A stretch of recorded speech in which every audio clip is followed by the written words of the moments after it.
Imagine if your lights slowly increase in brightness when you turn them on and slowly decrease in brightness when you turn them off. This kind of effect can easily be done with Arduino. With the fading LED effect, you can have thousands of creative uses, whether you want to light up your car, truck, boat, house, appliances, or furniture.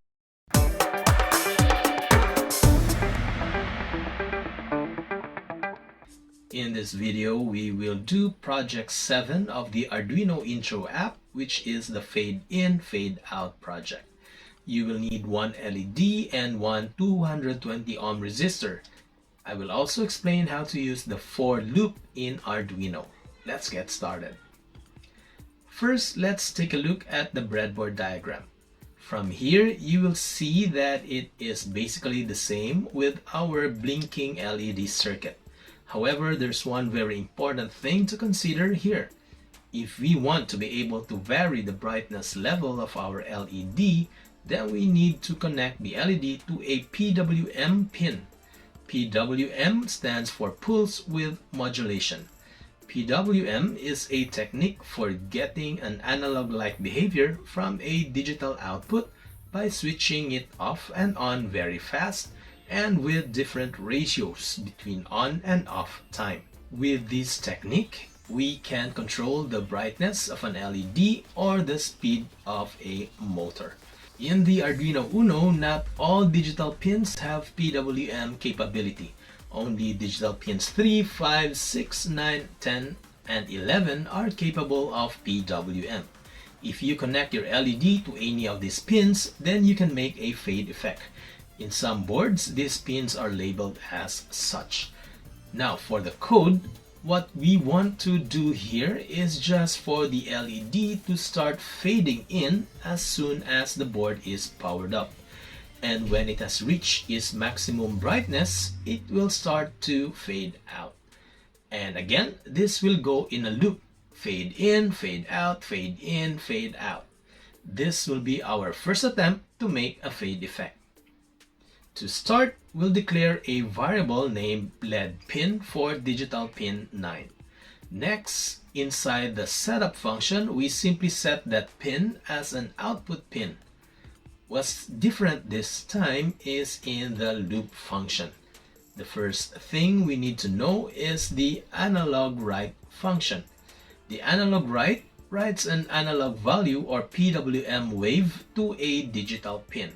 The value can be anywhere from 0 to 255. Analog write can be used to light up an LED at varying brightness or drive a motor at various speeds. After a call to analog write, the pin will generate a steady rectangular wave of the specified duty cycle until the next call to analog write function. In fading an LED, the analog value of 0 effectively means that the LED is off or the pin is always off, while the analog value of 255 sets the pin as always on with 5 volts, thus giving the LED its maximum brightness. If we write an analog value of about 125, then we can say that the LED will have half of its maximum brightness, because the pin is cycling from on half of the time to off the other half, thus giving the illusion of half brightness. Now that we know how to control the brightness of an LED, let's study the concept behind the fade-in effect. What you want to happen first is to set the brightness of the LED to 0. We can achieve this by writing analog write LED pin, 0, assuming our variable is LED pin. Then gradually, after a set amount of time, we slowly increase the brightness. For example, after 30 milliseconds, we write analog write LED pin, 5. It doesn't have to be 5, you decide on how much brightness you want to add. Then after another 30 milliseconds, you write again analog write LED pin, 10. This goes on until you reach the maximum PWM value of 255. We can see it from our modified code. To create a fade out effect, we just do the opposite.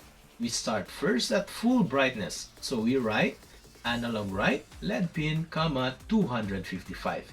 Then after 30 milliseconds, we reduce the PWM value by 5. Thus we type analog write LED pin, 250. We write analog write again and again until the PWM value is 0. Now obviously writing this code takes so much time and energy, but notice that there are some parts that are just repeated. In fact, every time we write the analog write function, we just need to change the PWM value. Now this is a perfect situation to use a loop. By using a for loop, we can actually shorten our code. Loops can execute a block of code a number of times. Loops are handy if you want to run the same code over and over again, each time with a different value.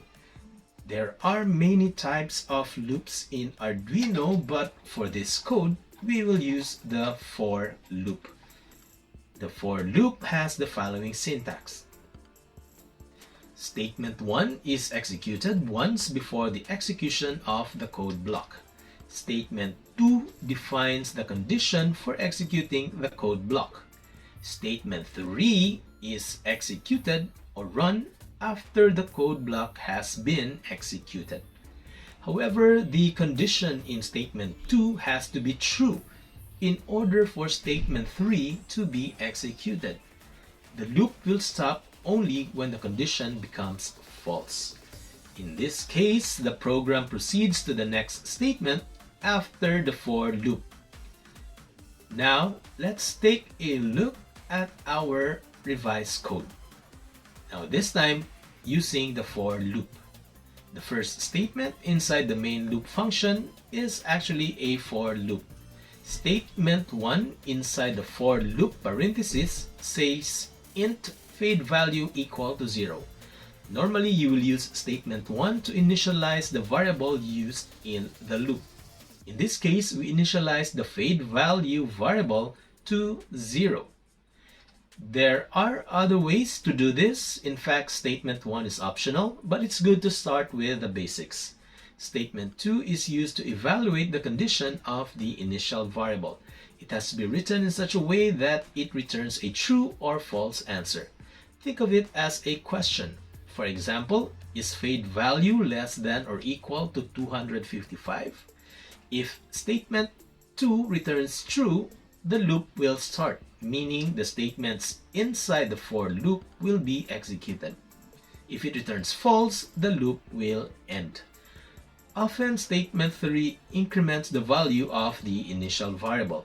This is not always the case. Statement 3 can do anything like increase or decrease the value of the initial variable by a certain number or anything else. In this case, we add 5 to the current value of the fade value variable. So we write fade value equal to fade value plus 5.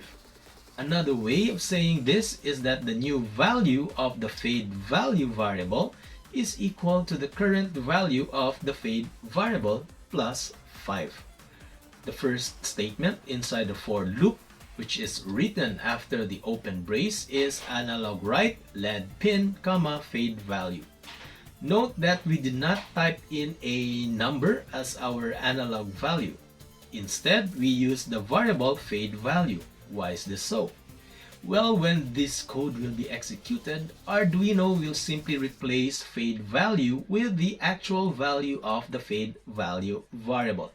Remember that every time the for loop is executed, we add 5 to the current value of the fade value variable.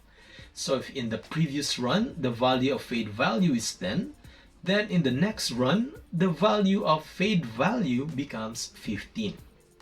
With this technique, we will only write the analog write function only once inside the for loop.